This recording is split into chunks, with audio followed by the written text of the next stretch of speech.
J'attends que nos bien-aimés, les chantres s'installent ce matin.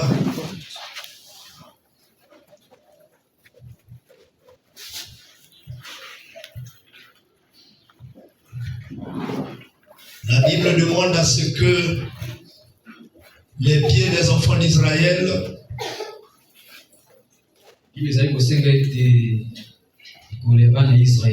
se dirigent vers la maison de Dieu. Dans la maison de Dieu, il y a le pain. Le pain qui donne la vie. C'est la Bethléem céleste. Là où le pain de réconciliation vient à chacun de nous. Rappelle-toi de Luc 4:4. Là-bas, Jésus a dit au diable, il a dit, parce que le diable veut dire l'investigateur, comment je pourrais dire, et l'instigateur.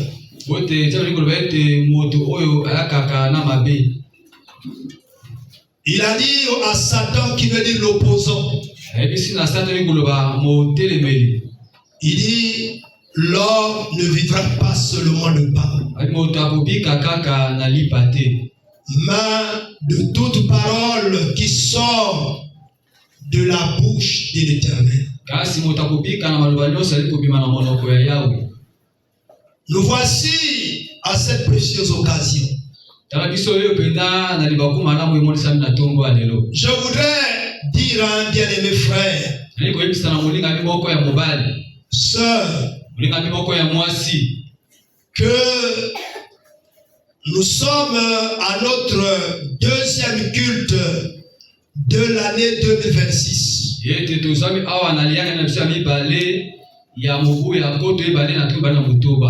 Le premier culte, c'était le vendredi.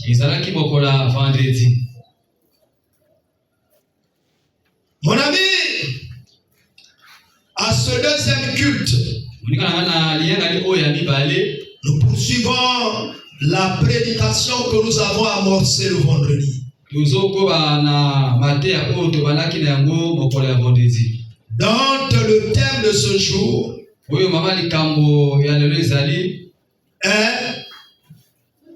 en cette nouvelle année, redouble de vigilance. En cette nouvelle année, redouble de vigilance.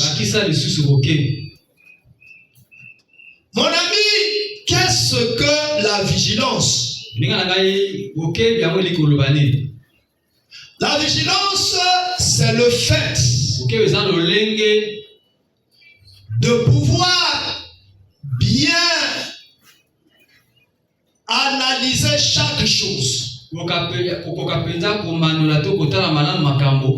Que ça soit le temps, que ça soit tout événement qui arrive dans le temps. C'est le fait de bien analyser cela pour tirer les décisions qui te permettent d'aller en avant. Les décisions qui te sont bénéfiques.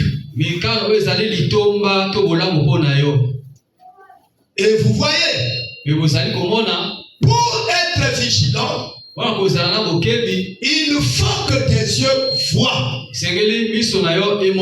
Une fois que les yeux en voient, en vue. Une fois que les yeux ont vu, tu dois soumettre cela à l'intelligence éclairée par le Saint-Esprit qui est dans ton cerveau, qui te permettent de mettre un jugement qui sépare le bien du mal,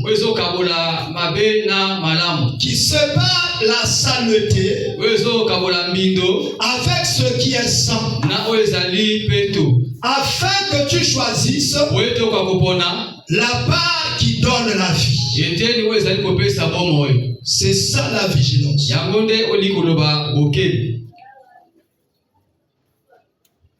Et voilà pourquoi il est écrit: j'étais à la tour et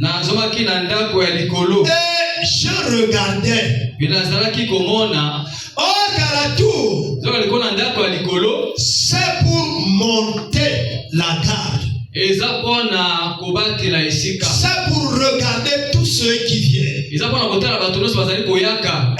l'ennemi? Est-ce que c'est l'allié? Si c'est l'allié, je l'accueillerai avec joie. Mais si c'est l'ennemi, je prendrai toutes les armes qu'il faut pour le repousser. Voilà pourquoi le thème de ce matin est intitulé: en cette année nouvelle, redouble de vigilance. Alors, quel est le sujet?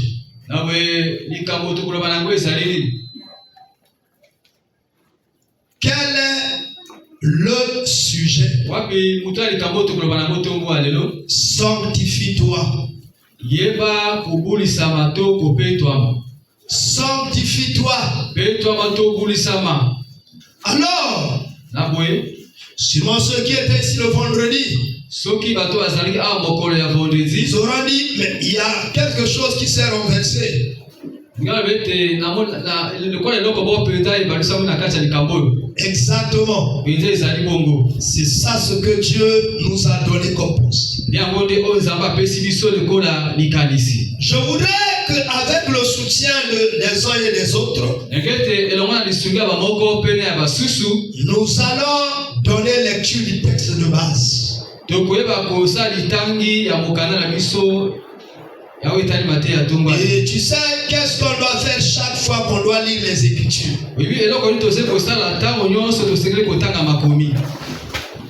Parce que l'Écriture, c'est Christ lui-même. La Bible nous révèle dans le livre de l'Apocalypse chapitre 4 que les 24 vieillards étaient assis sur le 24 trône. Lorsqu'ils ont vu que Christ s'avançait, ils se sont tous levés. Or que la parole c'est Christ. Alors si nous étions sur un trône, lorsque la parole doit être lue, tous doivent être debout pour honorer Christ. Exactement comme cela est révélé dans Apocalypse chapitre 4. Lisons dans 2 Thessaloniciens chapitre 4. Chapitre 3 plutôt, à partir du verset 6. Et on va s'arrêter à un moment donné. Nous vous recommandons, frères, au nom de notre Seigneur Jésus-Christ, de vous éloigner de tout frère qui vit dans le désordre et non selon les instructions que vous avez reçues de nous. Vous savez vous-même comment il faut nous imiter, car nous n'avons pas vécu parmi vous dans le désordre, n'avons mangé gratuitement le pain de personne. Mais dans le travail et dans la peine, nous avons été nuit et jour à l'œuvre pour n'être à charge à aucun de vous. Ce n'est pas que nous n'eussions pas le droit, mais nous avons voulu vous donner en nous-mêmes un modèle à imiter. Lorsque nous étions chez vous, nous vous disions expressément, si quelqu'un ne veut pas travailler, qu'il ne mange pas non plus. Nous apprenons cependant, nous sommes informés cependant qu'il y en a parmi vous quelques-uns qui vivent dans le désordre, qui ne travaillent pas, mais qui s'occupent de futilité. Nous invitons ces gens-là et nous les exhortons par le Seigneur Jésus-Christ à manger leur propre pain en travaillant paisiblement pour vous frères. Ne vous laissez pas de faire le bien. Et si quelqu'un n'obéit pas à ce que nous disons par cette lettre, notez-le et n'ayez point de communication avec lui, afin qu'il éprouve de la honte. Ne le regardez pas comme un ennemi, mais avertissez-le comme un frère. Est-ce que quelqu'un peut dire amen à la parole? Amen. Mettons-nous.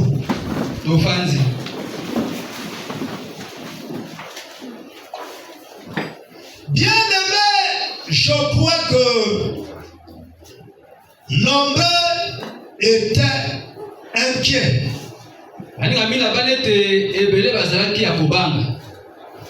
Nombreux étaient même troublés. Ils se disaient, oh, on a pu avoir une information que le 31, les églises n'auront pas de veillée de prière.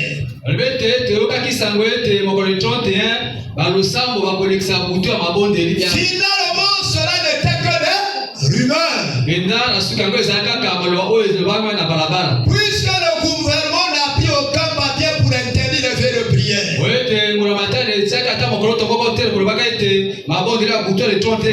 Pour cela, nous bénissons le gouvernement pour donner la liberté à l'église afin d'adorer leur Dieu. Et gloire à Jésus. Il y a des églises qui ont organisé des veillées de prière. Il y en a eu des déclarations. Il y en a de ceux qui ont dit, oh, l'année nouvelle 2026, je prospérerai, je monterai, je serai haut placé, je serai le premier et je ne serai pas le dernier. Je dis alléluia ça et je dis amen, parce que c'est la parole, parce que nous les chrétiens, nous sommes déjà bénis. Nous ne sommes pas bénis à cause de 2026. Nous ne sommes pas bénis à cause de 2025. Avant même que nous soyons dans le ventre, dans le sein de notre maman, nous étions déjà bénis. Notre Dieu nous connaissait et il nous avait déjà bénis de toute forme de bénédiction. Oh, mon bien-aimé, frères et sœurs, tu dois savoir que tu as déjà béni.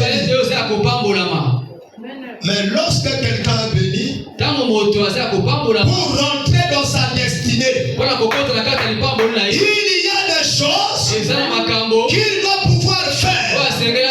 S'il reste amorphe, il ne rentrera pas dans cela. La Bible dit, Dieu bénit le travail des mains de l'homme. Alors, ce qui veut dire, si l'homme ne se met pas debout, s'il ne travaille pas, malgré qu'il a la promesse d'être béni, il ne sera pas béni. Est-ce que vous le croyez? Amen.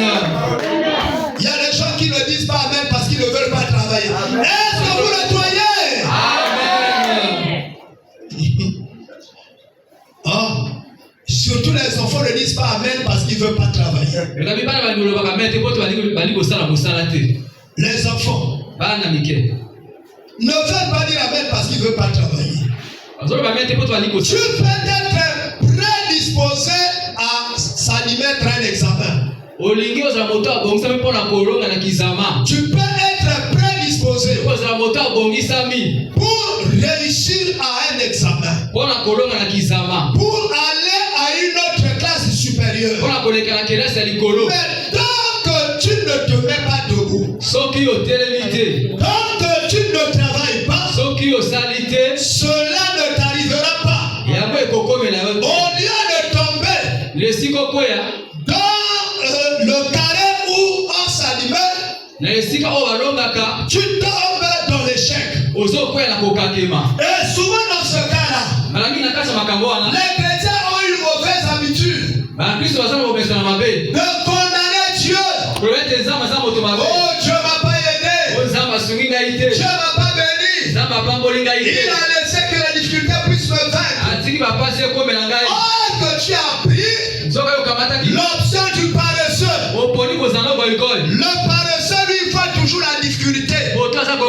C'est comme ça que la Bible dit.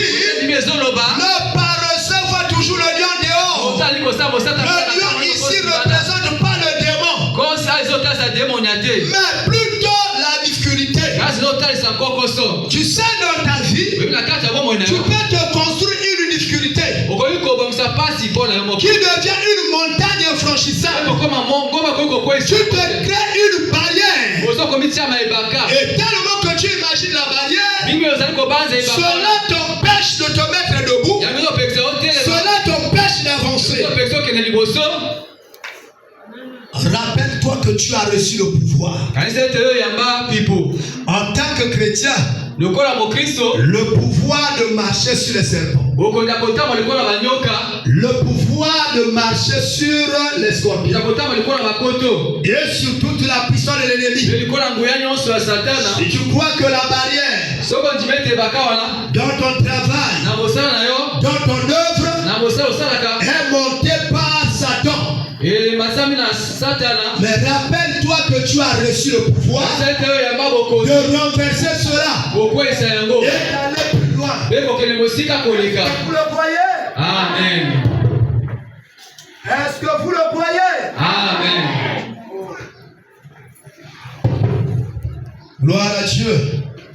Bien-aimé, dans ce que nous venons de lire, voici le verset 3.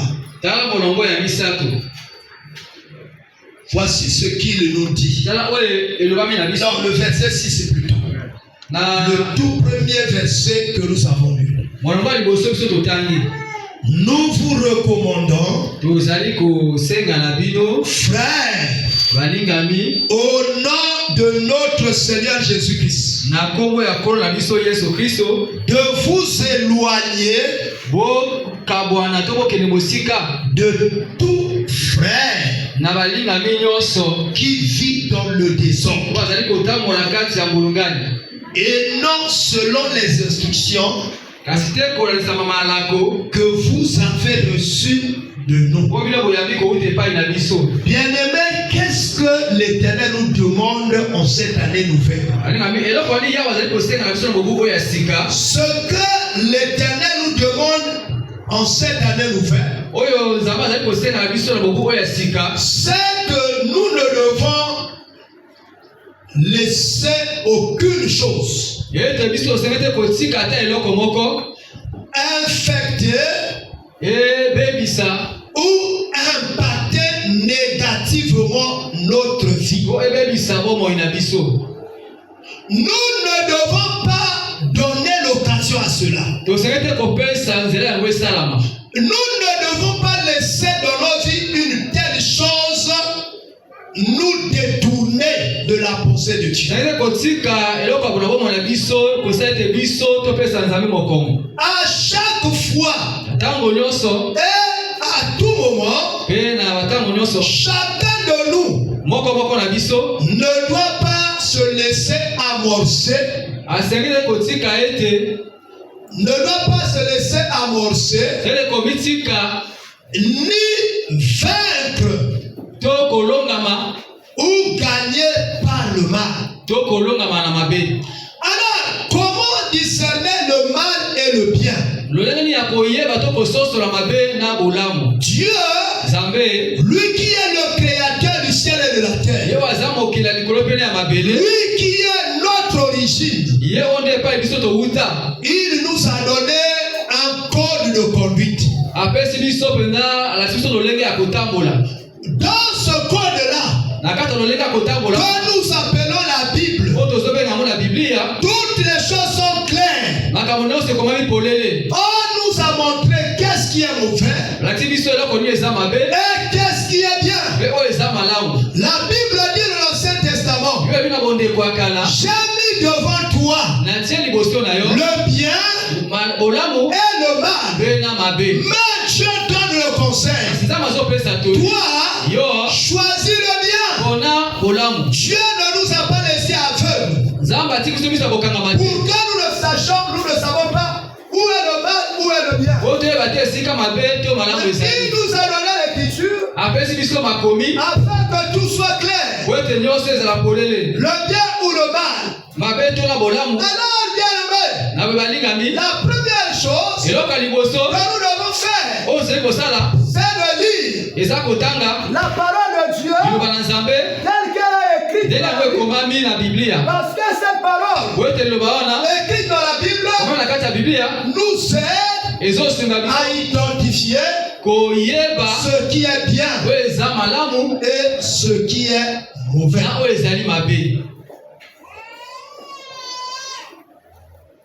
Chacun de nous doit devenir un lecteur. Un lecteur assidu de la parole de Dieu. Je voudrais que en cette année, chacun puisse faire cet exercice. De lire la parole de Dieu.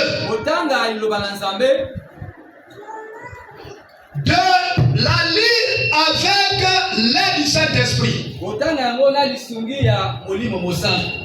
De demander au Saint-Esprit de l'éclairer.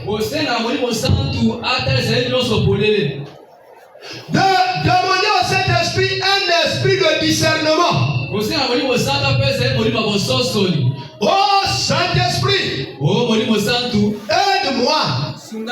Lorsque je suis en train de lire, que je puisse comprendre ce qui est écrit. Pas selon la manière des hommes, mais selon la révélation. Alors, regardez le Psaume 119. Notre frère David déclare au verset 105, ta parole est une lampe à mes pieds. Que représentent les pieds? Les pieds représentent la marche qu'on prend. La voie qu'on est en train de suivre. Les choses qu'on est en train de poursuivre.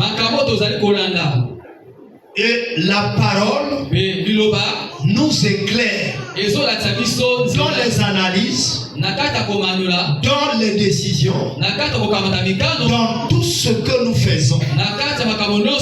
Chaque fois lorsque nous lisons dans la parole, une chose n'est pas en accord avec la parole, nous devons renoncer à cela. Nous devons l'abandonner. Et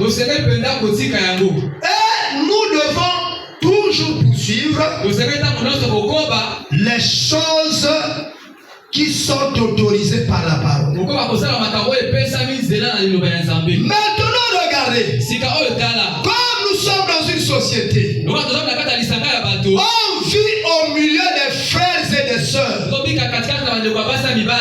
vit dans des familles. On vit dans des quartiers. On travaille dans les administrations. On vend dans les marchés. Et là-bas, on rencontre plusieurs personnes qui sont appelées chrétiens. C'est-à-dire qui se sont engagés à suivre le Seigneur, qui déclarent avoir donné leur vie au Seigneur, qui déclarent avoir donné leur vie à Christ. Maintenant, si quelqu'un dit qu'il a donné sa vie à Jésus, et quand vous lisez la Bible au quotidien, soumettez le comportement de chacun à ce que dit la parole. Commençons par nous-mêmes. Quand chacun ne commence par les autres. Et ça, c'est la mauvaise habitude des prédicateurs. Ils regardent toujours ce que font les autres, mais jamais ce qu'eux-mêmes ils font. Alors, s'il y a un conseil que Dieu nous donne ce matin, nous devons commencer à regarder ce que nous-mêmes nous faisons. Et quelle est notre façon de faire? Alors nous devons commencer à regarder cela. Et nous devons comparer cela à ce que dit la parole. Est-ce que la parole autorise? Est-ce que la parole l'interdit?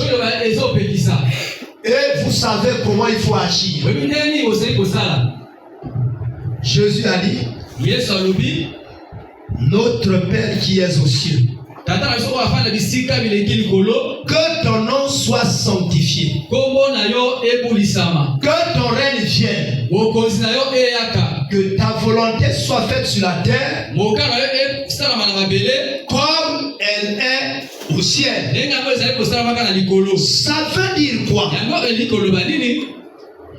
Le Père qui est la source de toutes choses, nous devons nous laisser conduire par lui. Lui, il n'est pas un égoïste. Lui, il ne nous tend pas des pièges. Voilà pourquoi il a mis tout à notre disposition. Tout est clair. Il n'est pas comme nos enseignants de l'école. Nos enseignants de l'école, lorsqu'ils nous enseignent, ils cachent des choses. Et lorsqu'il donne un devoir, il dit celui qui va trouver ce devoir, je lui donnerai un cadeau. Il a mis un piège là-bas pour que personne ne s'en sorte. Or que Dieu n'est pas comme ça. Et lui, il met tout à notre disposition. Tout est clair. C'est à nous de choisir. Il dit, j'ai mis devant toi la vie et la mort.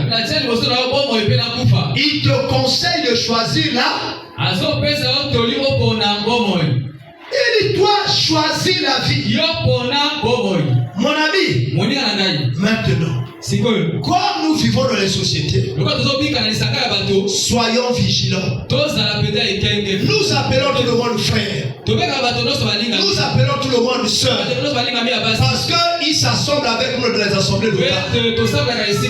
Parce que nous chantons ensemble, nous prions ensemble, nous dansons ensemble. Mais Christ lui-même, il a dit, laissez croître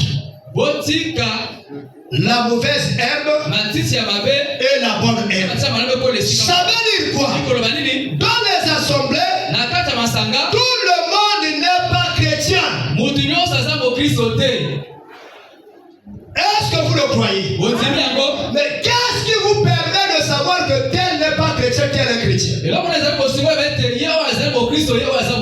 La mesure, c'est la parole. C'est ça la mesure.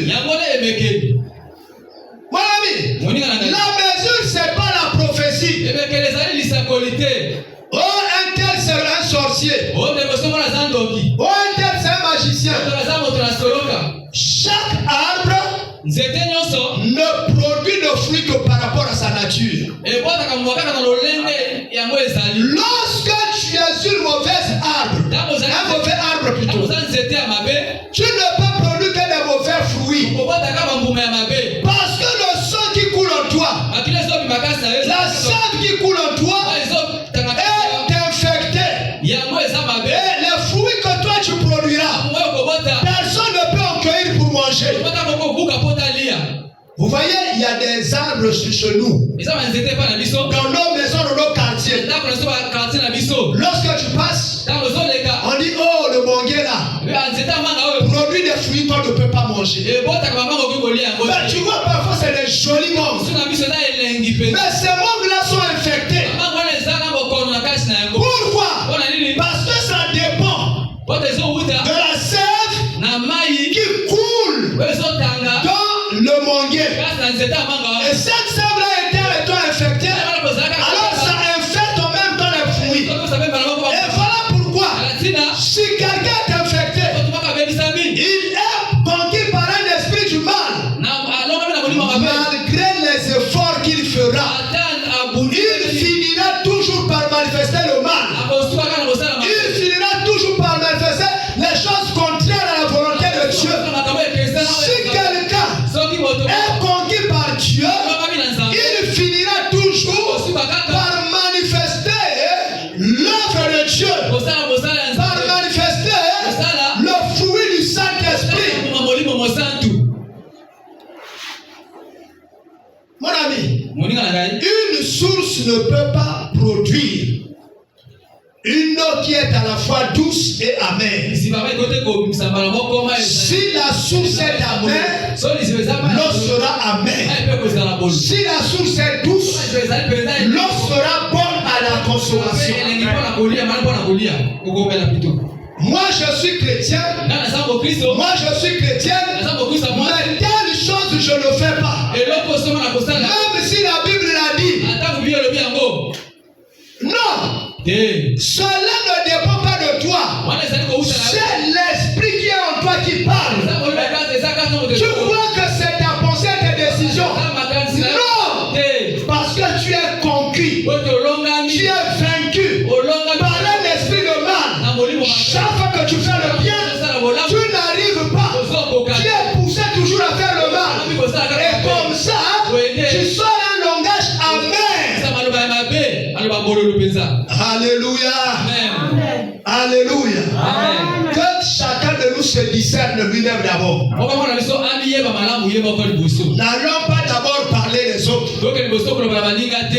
Commençons par nous-mêmes. Même mon frère a dit la charité bien ordonnée commence par soi-même. D'abord par toi. Et ensuite ça touche les autres. Vous voyez? Commençons à nous analyser nous-mêmes. Qu'est-ce que je dois réparer cette année? Chacun doit pouvoir regarder sa vie. Regardez attentivement. J'ai marché en 2025. Qu'est-ce que j'ai fait de bien? Qu'est-ce que j'ai fait de mal? Et dans ce que j'ai fait de mal, qu'est-ce que je peux améliorer? Et une fois tu as identifié les points à améliorer, par toi-même tu n'es pas capable de faire mieux. Parce que ça dépend de l'esprit qui est en toi. À ce moment-là, agenouille-toi. Commence à parler à l'Esprit Saint, qui est l'Esprit de Jésus. Dis Seigneur, tu m'as promis que je recevrai une puissance. Le Saint-Esprit survenant sur moi, je serai ton témoin à toi. C'est-à-dire, je serai comme toi depuis Jérusalem. C'est-à-dire à l'église où la parole est prêchée. Tu m'as dit dans toute la Judée, c'est-à-dire dans toutes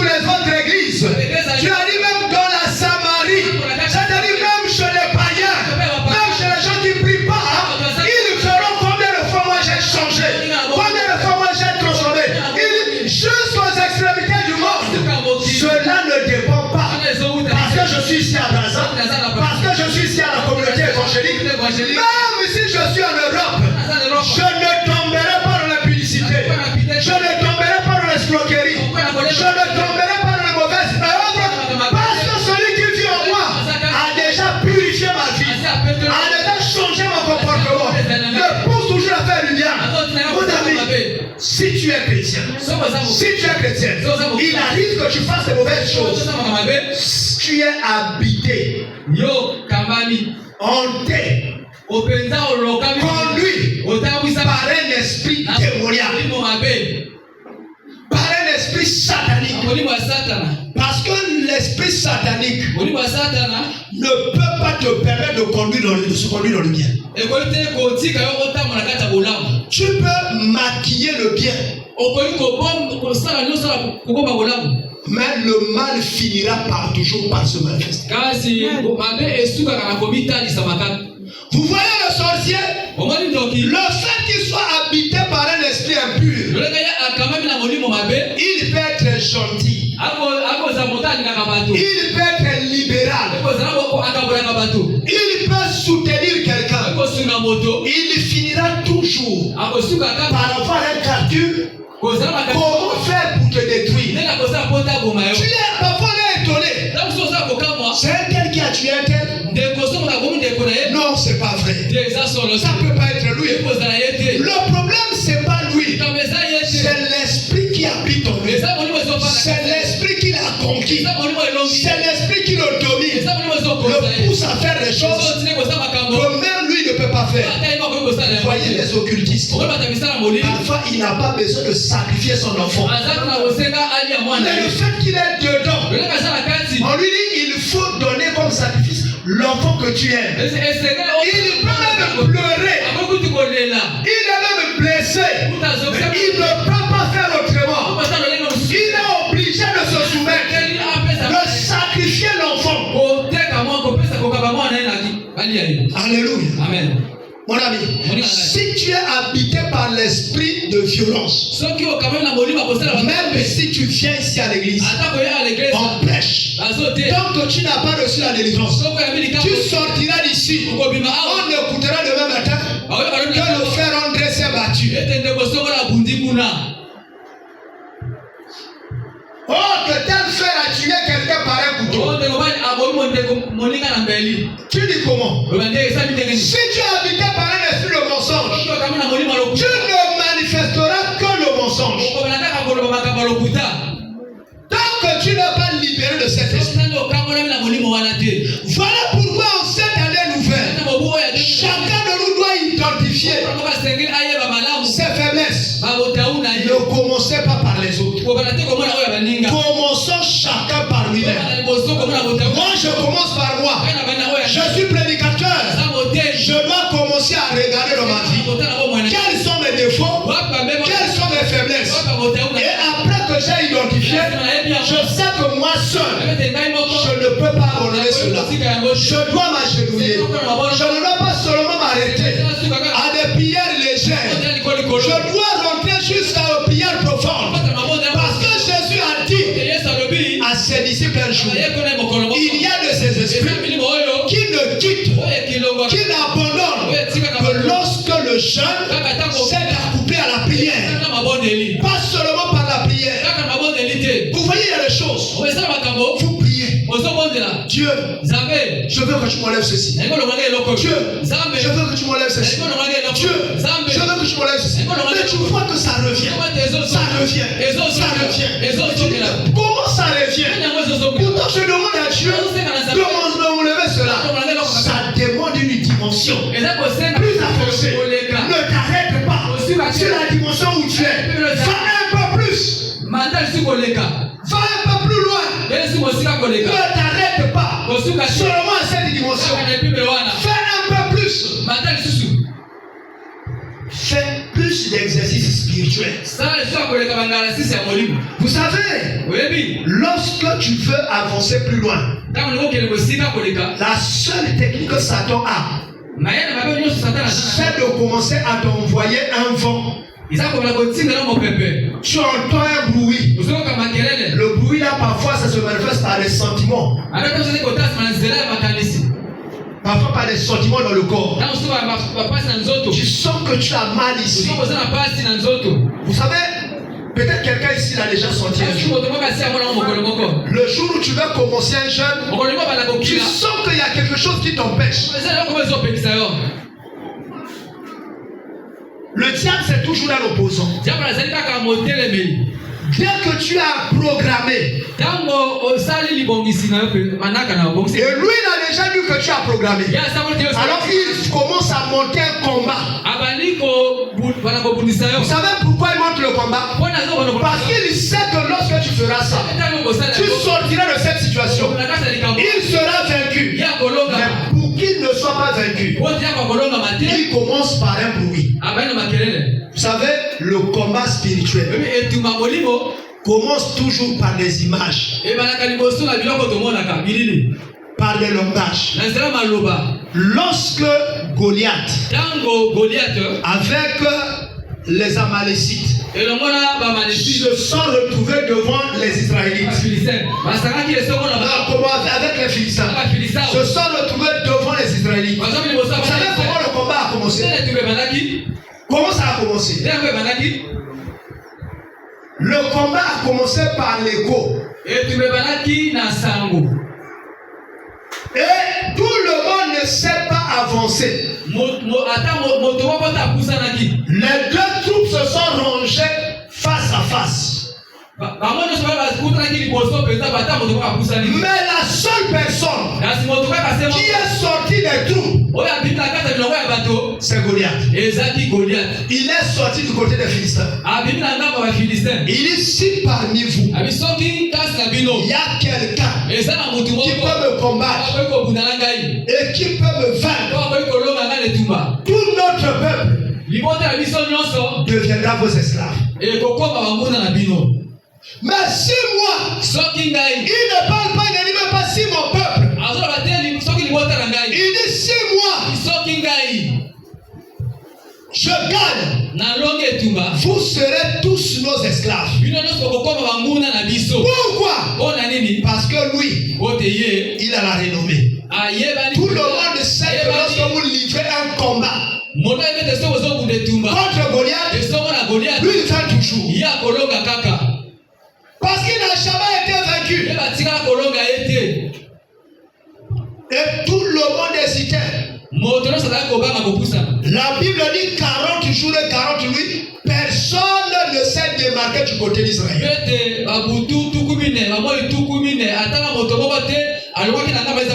C'est ça la technique de l'ennemi.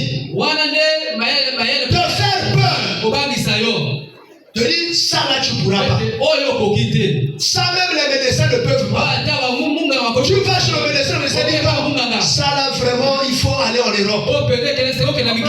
Tu regardes la condition de ta famille. La famille n'a pas d'argent. Tu regardes tes amis. Tu n'as aucun ami qui peut te donner cet argent. Tu dis mais c'est fini pour moi. Je n'y peux rien. Là c'est terminé. Alors tu construis un mur de barrière. Tu te tues déjà toi-même. Tout est impossible. Tout est possible à celui qui croit. Et rien n'est impossible à Dieu. Mon ami, lorsque tu pries, je le disais ici l'autre jour, ce sont de faire des prières qui ne sont pas appuyées sur la parole. La prière doit s'asseoir sur la parole. Le médecin te dit que c'est impossible. Le cancer que tu as là, tu vas mourir. Tu prends la Bible. Tu rappelles Dieu. Tu as dit que tout est possible à celui qui croit. Moi je crois que mon cancer là, il est déjà parti. Il est déjà effacé. Toi-même tu as dit que rien n'est impossible à Dieu. Je réclame que l'impossibilité établie par le médecin devienne possible à cause de ma foi et à cause de ce que tu as déclaré. Je réclame cela. Je réclame la guérison. Je réclame la destruction du cancer. Amen. Et tu dis Amen, tu te lèves, tu es parti. Si quelqu'un te dit péché là vraiment me tourmente. Non! Là, tu as reculé. Dis, tout va bien. Et quelqu'un va te dire, pourtant m'a dit que tu avais le cancer. Tu dis non. Tout va bien. Quelqu'un te dira, est-ce que tu as vu le médecin qui a confirmé cela? Dis-lui, j'ai vu le médecin des médecins. C'est lui qui me l'a confirmé. Tout va bien. Alléluia. Le Philistin Goliath a dit à David, moi je n'ai pas besoin d'utiliser la lance et le javelot. Toi tel que je te vois là, je te tiendrai seulement avec les mains. Je te sors comme on est sort un ami. Et je te détruis. Et David dit à Goliath, regardez la guerre. Comment la guerre spirituelle se passe. Et David déclare à Goliath, tu viens contre moi. Avec la lance et le javelot. Moi je n'utilise pas la lance et le javelot. Je viens contre toi au nom de l'Éternel. Quel est le nom de l'Éternel? C'est la parole. Il s'est appuyé sur la parole. Il s'est appuyé sur la parole. On dit au nom de Jésus. Tout genou fera quoi? Fléchira. Et toute langue confessera qu'il est Seigneur. C'est-à-dire Saoul. Et donc c'est-à-dire Goliath. Et les Philistins. Vous finirez par confesser que nous sommes le peuple de Dieu. Et notre Dieu c'est le Seigneur. C'est lui qui est au-dessus de tout. Moi je vais te vaincre. Alléluia. Vous savez, même le roi Saül s'est retiré. Il a fui le terrain de guerre. Il a dit l'homme là a toujours vaincu. Comment se battre contre lui? Il ne pouvait plus rester sur le terrain de guerre. Et lorsqu'il a reculé, il a dit à David, c'est vrai. Parce qu'il y a eu la promesse sur laquelle si tu gagnes, je te donne ma fille comme femme. Mais tu es venu ici pour ça. Et tu veux aller te battre contre Goliath. Et c'est seulement mon armure. Et c'est seulement d'abord mon armure. Mon vêtement de guerre. Est-ce que tu pourrais le supporter? Et dès que David prend l'armure comme ça, il met. Il dit, oh, mais si tu tombes seulement à cause de l'armure, tu ne pourras pas tenir devant Goliath. David dit non. Il ne faut pas combattre avec l'aide du monde. Ni avec un habit. Il faut s'appuyer sur l'Éternel. Et lui, il a laissé la méthode de il est allé au taureau. Mon ami, il faut toujours partir au taureau. Il y a des moments où il faut s'isoler. Il faut sortir de tout le monde. Vous attendez seulement que l'église déclare des prières. Pourquoi vous commencez à prier? Non. Tu as un problème? Retire-toi. Toi seul. Ressource-toi devant l'Éternel. Commence à prier. Commence à prier. Lorsque tu sortiras de là, tu deviendras toi-même un vainqueur. Et c'est comme ça que David a rempli Goliath. Bien aimé, la Bible dit, nous devons être vigilants. Laissez-moi relire le verset 6. Dieu nous appelle. Il dit qu'en cette année 2026, ne nous laissons pas vaincre par le mal. Ne nous laissons pas vaincre par le mal. Qu'est-ce qu'il nous demande? Il dit au nom de notre Seigneur Jésus-Christ, Vous devez vous éloigner de tout frère qui vit dans le désordre et non selon les instructions que vous avez reçues de nous. Dans cette année nouvelle, chacun de nous doit nettoyer son entourage. Regarde les choses qui peuvent t'emmener, te tirer vers le bas. Tu t'assois, tu pries. Tu dis, Dieu, je veux regarder mon entourage. Je veux identifier tout ce qui me tire vers le bas.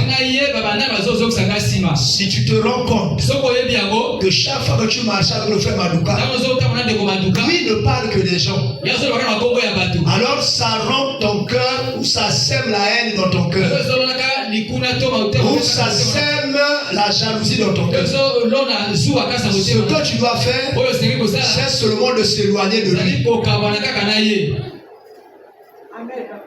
de l'éviter, de ne plus continuer à marcher avec lui, parce que lui il devient pour toi une occasion de... Vous devez faire cela partout. Ne dites pas aux gens non, je ne veux plus rester avec lui parce que non. Prenez votre décision seul. Ne faites pas de propagande. Parce que le diable, lorsque tu fais la propagande, lui il utilise une méthode détournée. Il passe par quelqu'un d'autre. Vous devez nettoyer votre compagnie. Tu entretiens une relation. Si cette relation te sort de la pensée chrétienne, si la connaissance que tu as te sort de la pensée chrétienne, arrête. Cette relation-là est mauvaise. Attention avec les gens qui disent oh je vais vaincre le mal. C'est le mal qui risque de te vaincre. Le mal risque de te vaincre. Il ne faut pas loger Jézabel. C'est Jézabel qui va installer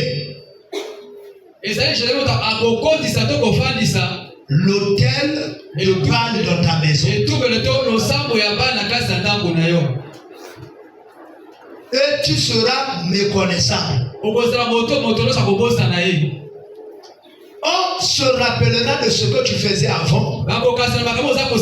On s'étonnera de ce que tu fais maintenant. Pourquoi? Parce que tu as dit, oh, comme Dieu m'avait donné le pouvoir, je vais vaincre Jézabel. Je vais la transformer. Et déjà, vous avez passé parfois même une année, 2 ans, tu n'as pas pu.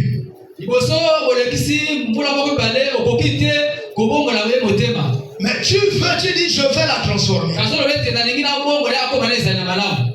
Mon ami, attention de faire la marche avec des gens qui n'ont aucune relation avec Jésus. En réalité, un chrétien ne marche pas avec les païens. Un chrétien marche avec un païen pour le gagner. Si tu n'arrives pas à gagner le païen, lui, il va te gagner. C'est un principe de vie. Si tu n'arrives pas à le transformer, pour que lui devienne comme toi, c'est lui qui va te transformer pour que tu deviennes comme lui. Il va commencer à te faire goûter un peu de vin. Après, il te fait goûter un peu de cigarette. Après, il te fait goûter un peu d'impudicité. Après, il te fait goûter un peu de boîte de nuit. Après, toi, ça devient pour toi des habitudes. Et pour toi, ça devient normal. Et désormais tu es mort. On t'a déjà enterré. Tu es un mort qui marche. Un mort qui parle. Il y a beaucoup de cadavres dans l'église. Comment tu es un bien-aimé chrétien? Une bien-aimée chrétienne. Dis-moi, tu prends plaisir. Et je ne sais pas à s'afficher sur les réseaux sociaux. Pas pour envoyer un message chrétien. Juste en changeant d'habit, en changeant de perruque, en changeant de costume, tu tournes à gauche, tu tournes à droite, tu tournes devant, tu tournes derrière. Tu montres quoi? Tu fais quelle publicité? Quel est le langage que tu envoies? Hein? En faisant comme ça, qu'est-ce que tu envoies? Et j'ai vu dans les réseaux sociaux des sœurs chrétiennes qui ont commencé comme ça là. Et aujourd'hui, vous voyez, ils se font accompagner par la musique du monde. Non! C'est-à-dire dans ces films, dans cet affichage-là, il y a la musique du monde qui joue. Et elle est en train de tourner comme ça. De tourner comme ça. De tourner comme ça. Tu es une sœur chrétienne avec des rouges à lèvres qui t'ont totalement déformé. Totalement déformé. Est-ce que Dieu, lorsqu'il t'a créé, il t'a dit que tu n'étais pas bon? Il t'a dit que tu n'étais pas bon? Ou tu n'étais pas belle? On dit que Dieu, chaque fois qu'il créait un être, chaque fois qu'il créait une chose, il s'asseyait et il regardait. Et il faisait la déclaration. C'est beau. C'est bon. Qu'est-ce qui te fait comprendre que c'est pas bon tel que tu es? Sûrement tu es tombé dans la pensée mondaine de se comparer. Je voudrais être comme ça. Tu as déjà dessiné un dessin. La manière dont tu veux être. C'est comme ça que tu mets les misuta. Ça suffit pas. Tu mets les gros boucles d'oreilles. Ça suffit pas. Et tu portes des habits compliqués. Ça suffit pas. Et tu as commencé à colorer même le visage. Ça suffit pas. Et là c'est jaune, là c'est rouge, là c'est vert. Ça devient un tableau de peinture. Et tu marches fièrement avec une bouche un peu déformée. Mais tu es devenu vilain. Alléluia. Amen. Alléluia. Amen. Il y a quelques années, vous savez, la mode c'est quelque chose qui tue. Il y a quelques années, tous les jeunes garçons s'habillaient en body. Et tout le monde soulevait un peu de fer. Comment on appelle ça? Il faisait l'haltérophilie. Pour avoir un peu de muscles. Et lorsqu'il porte les body, ça paraît bien. Non. Je te donne un message, bien-aimé frère. Bien-aimé soeur. Tel que tu es là, lorsque Dieu t'a créé, lui-même il a commencé par te contempler. Lui-même il a commencé par te regarder. Ne va pas déformer ton nez. Ne va pas déformer ta peau. C'est Dieu qui t'a apprécié. Et aujourd'hui, le diable a inspiré, est passé par la science. On commence à couper même les morceaux du corps. Pour diminuer ou pour ajouter. Il y a un danger. Et c'est même diabolique. D'où vient l'idée de faire comme ça? Au moins celui qui t'a créé t'a contemplé le premier. Et c'est lui qui est tombé, comment je peux dire, qui a pris plaisir de toi. Il a félicité ta beauté. D'où vient-il que tu cherches une autre beauté que la beauté que tu as? Que les frères disent avec moi, je suis beau. Je suis beau. Moi je suis un frère, moi aussi je dis je suis beau. Les frères, allons-y ensemble, je suis beau. Et les sœurs, allons avec moi, parce que je suis le mari de toutes les sœurs ici. Et que vos maris ne se fâchent pas. Ils vont dire que le pasteur est impudique. Non, non, non. Que les sœurs disent avec moi, je suis belle. Allons-y. Je suis belle. Les sœurs encore. Je suis belle. Attends pour toi-même. Maintenant, tu vois que tu es beau et tu es belle. Mais tu ne peux pas avoir un comportement autrement. Un comportement qui doit refléter ta beauté. D'où vient-il que tu épouses maintenant des habitudes mauvaises? C'est la compagnie qui fait ça. Dieu ne t'a pas créé pour que tu aies un mauvais comportement. Dieu t'a créé pour que dans tous les milieux où tu vas vivre, vous allez vivre paisiblement. Mais c'est le monde qui te déforme. Voilà pourquoi, première chose, regarde notre entourage.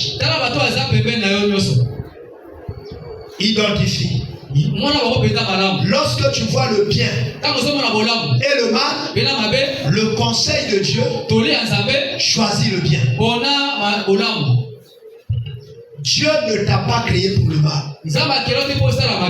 Tu n'es pas une source impure. Parce que Dieu vit en toi. Et s'il y a le mal, tu dis, mais pourquoi dans ma vie il y a de l'incompréhension?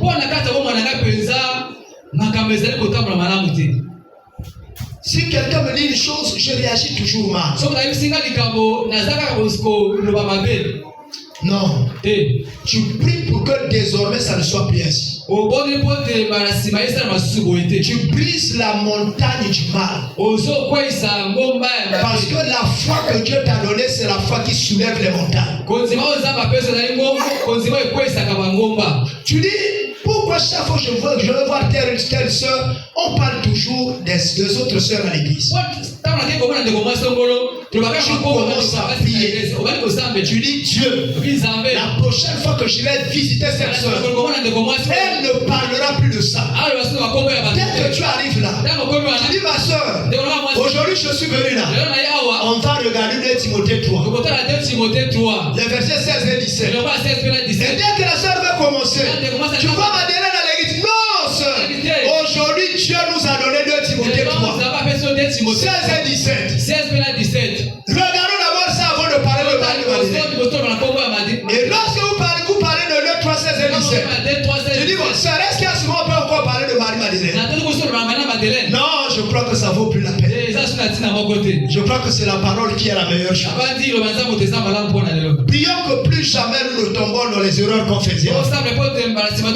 Tu as gagné toi-même et tu as gagné aussi ta soeur. Mais si tu vois que malgré ton exhortation, la personne continue dans le mal, la Bible te demande de t'éloigner de lui. Après un premier avertissement, un deuxième avertissement, si le bien-aimé continue dans le mal, la Bible dit éloigne-toi de lui. Tu le considères maintenant comme un païen. Ne le considère plus comme un frère. Maintenant, regardons encore pour avancer. Dans 1 Corinthiens chapitre 5. Le verset 5. Le verset 11 plutôt. Et c'est là où le frère Paul va dire la même chose. En ce qui concerne de se séparer des mauvais amis qui ont la mauvaise vie. Vous devez vous éloigner d'eux. 1 Corinthiens chapitre 5 le verset 11.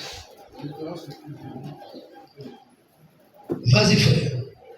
Disons la parole de Dieu. Nous rendons grâce à Dieu. Maintenant, ce que je vous ai écrit, c'est de ne pas avoir des relations avec quelqu'un qui se nomme frère.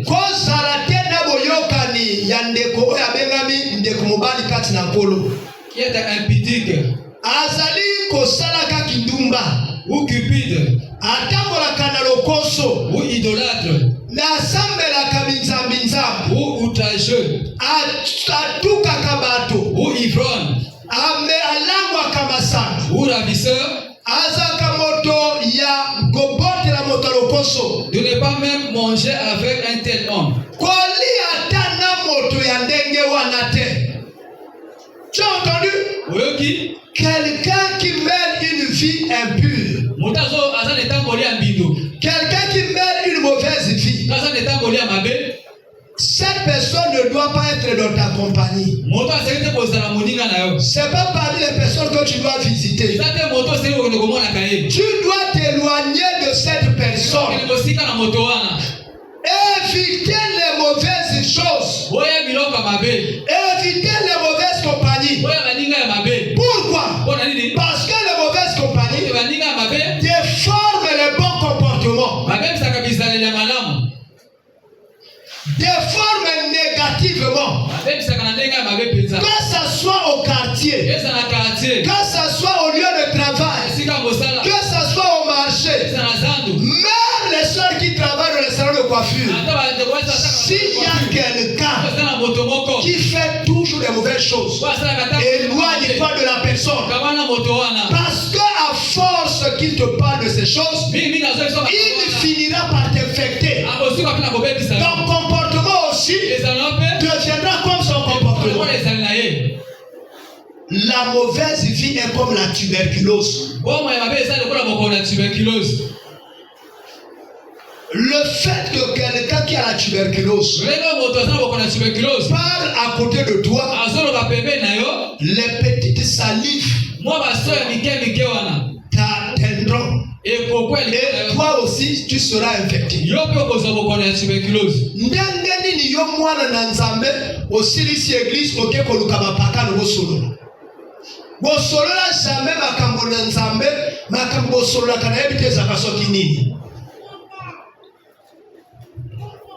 mwana na nzambo le 6 semaines mobimba. Obeta kali solo na nzambete. Priakate. Utange ke écriture te. Osala kamusala ya nzambete. Uzaka dimanche ye okamati sac. Na sac wana potie no côté. Otie kaka ba pochette.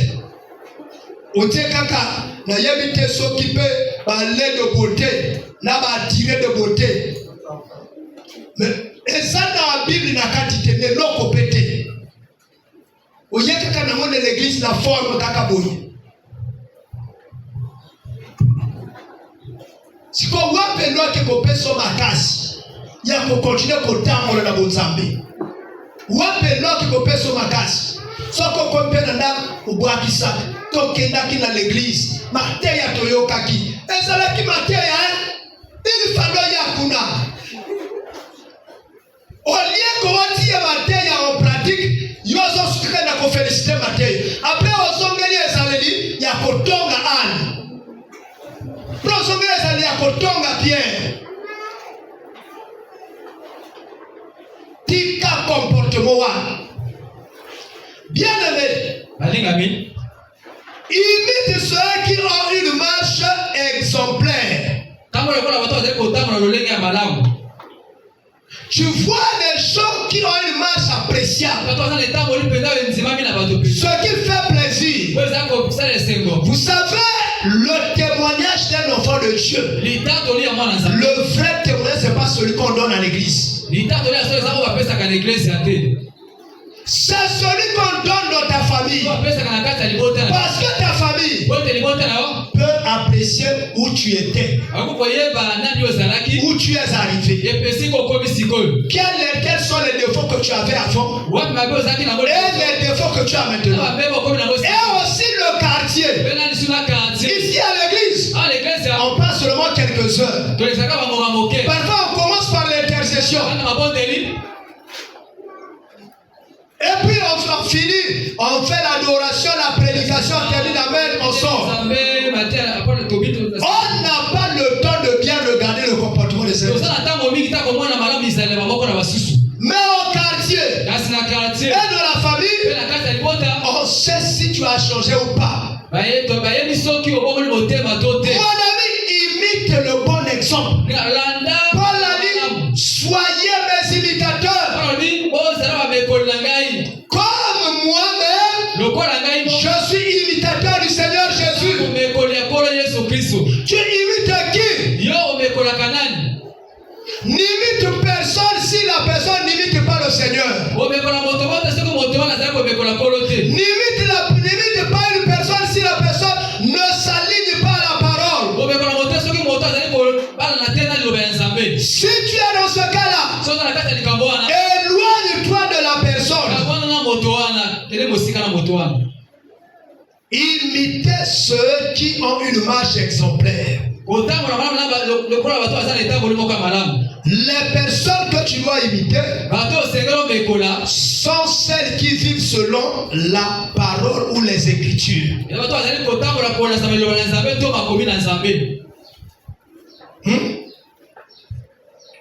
Chacun doit travailler. Je veux terminer. En cette année nouvelle, vous devez marcher dans le bon témoignage. Vous devez imiter les gens qui marchent bien avec le Seigneur. Mais vous devez travailler chacun de ses propres mains. On ne peut pas se distinguer sans effort. Ça ne peut pas arriver. Vous savez, le Congolais est tellement paresseux. S'il tombe dans une administration, par exemple, où le chef de l'administration demande un rendement, je ne sais pas, assez élevé, le Congolais va commencer à se plaindre. Oh, le chef là sonnait trop. Il demande aussi trop. Dans la vie, il faut être performant. Dans la vie, il faut se distinguer des autres. J'ai dit au frère François, le jour où tu as l'opportunité de prêcher, frère, prêche comme si tu vas mourir demain. Laisse les cours de ta prédication. Ne fais pas les demi-mesures. Dans la vie, ne sois pas comme les ouvriers, les menuisiers. Le menuisier, si tu vas chez lui, s'il demande de l'argent, tu discutes tellement et il trouve que l'argent est plus bas. Il te fait un coupé cloué. Tu vois un travail bricolé. Même toi-même qui es profane, lorsque tu vas avec le travail, tu n'es pas content. Ne sois pas comme les menuisiers. Si tu es tombé d'accord avec le salaire qu'on te donne, même qu'il soit petit, travaille bien. Tu ne sais jamais là où ça peut t'emmener le lendemain.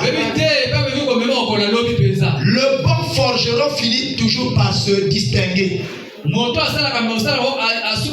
Celui qui se distingue finit toujours par gagner. Parce que les prochaines personnes qui viendront signer le marché avec toi vont te donner la meilleure part.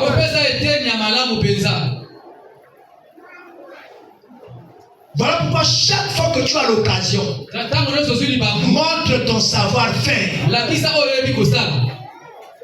Alléluia. Amen. Ne soyons pas des paresseux. Même les petits enfants ici, apprenez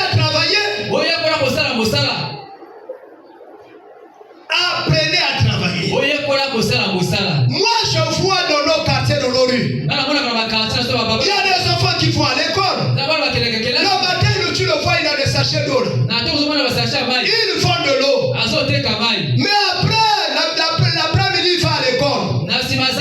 Et parfois, c'est cet enfant-là qui occupe la première place. Parce qu'il est habitué à l'effort. Un enfant sans effort est paresseux. Il aime les plaisirs. Un enfant sans effort, lorsqu'il grandira, il sera paresseux. Parce que le matin, on lui donnait le pain. À midi, on lui donnait la nourriture. Le soir, il a le souper. Il n'a jamais eu faim. Il croit que la vie est facile. Mais le jour où il tombera,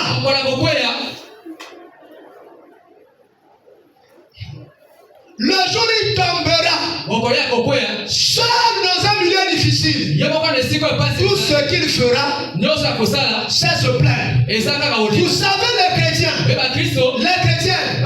trouvent l'église comme un lieu de refuge.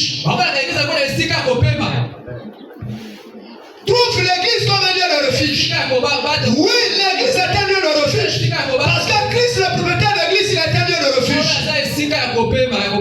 Mais écoutez seulement les prières des chrétiens. Pour que vous compreniez que les chrétiens ne prient pas de la bonne manière.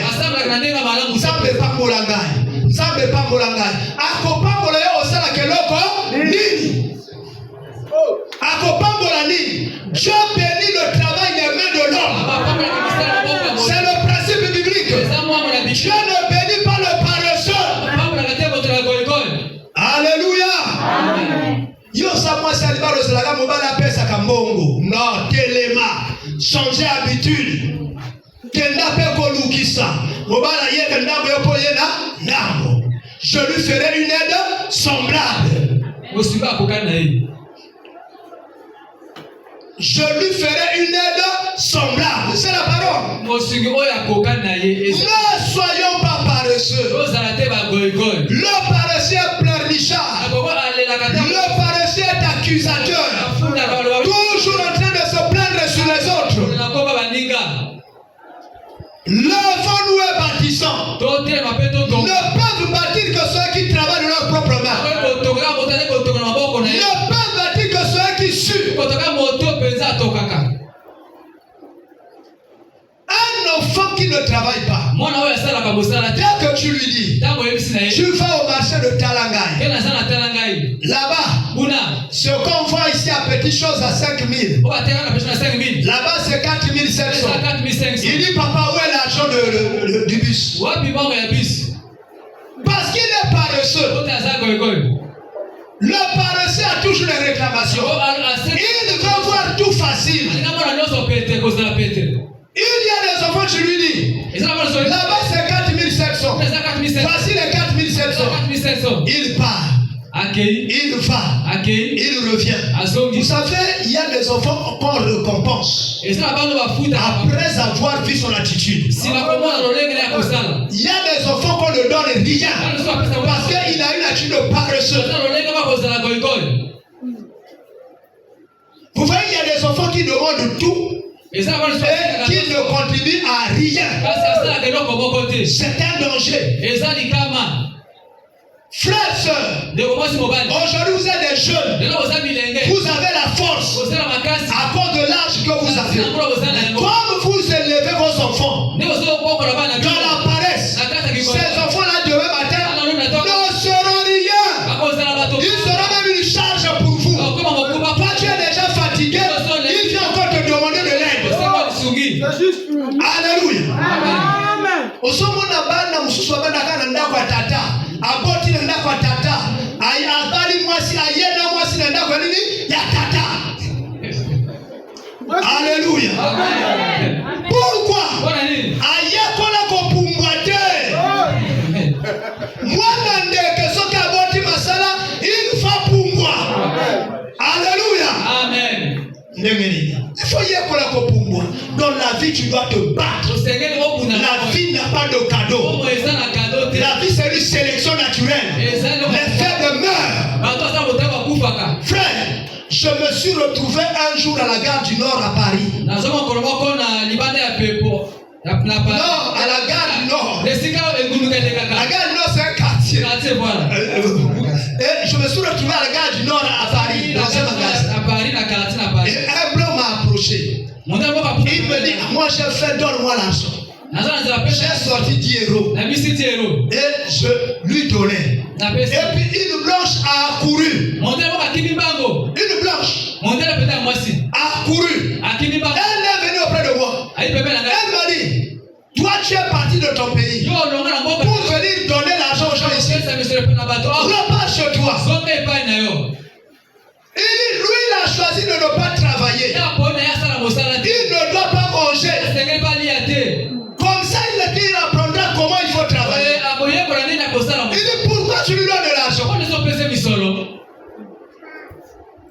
Mon ami, les villes européennes, ce sont des villes où tu peux voir qu'il y a la cruauté.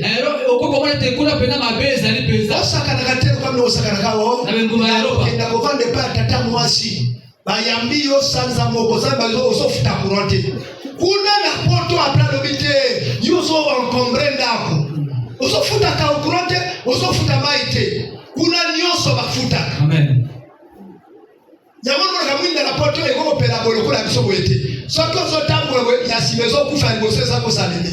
Plus on soit avancé, les gens qui font ça pour s'allumer. Parce que nous sommes atteints. Bato ko survivre kuna kaka bato oyo bazana molende. Soko kena Paris, au moins que bato belé banana kana se apo.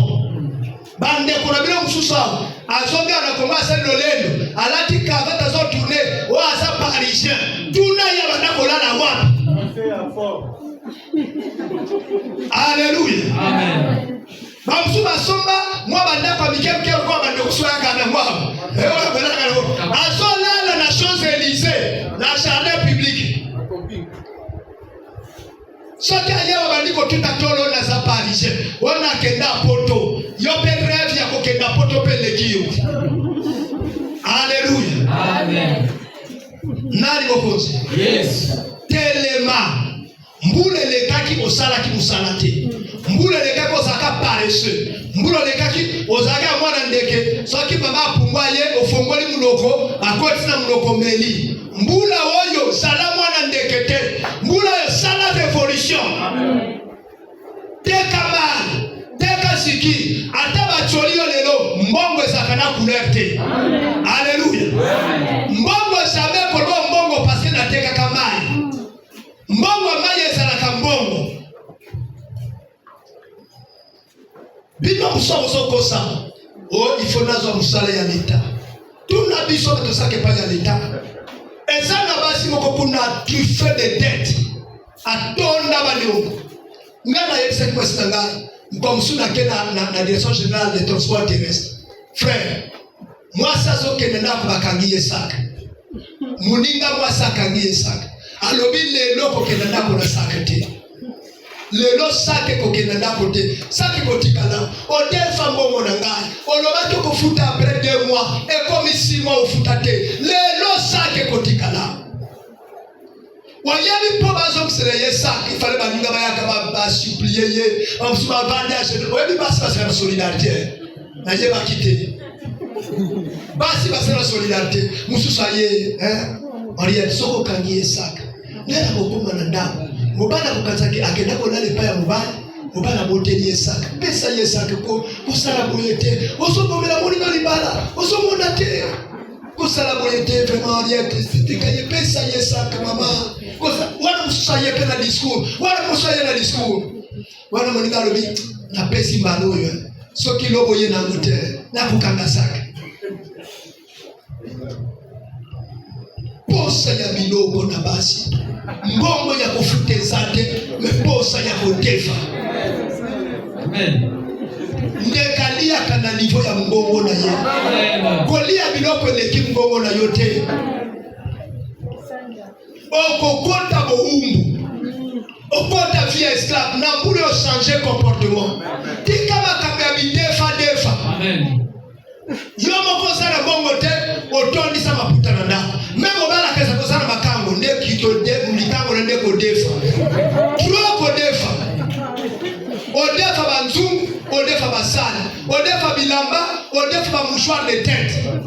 odefa mukasa mfre na yo mwana mbape ozodefa te mushina bata tika viwa na changer vie mbula ya sika makambo nini asika ezala ya malamu nzamba papola bino amen.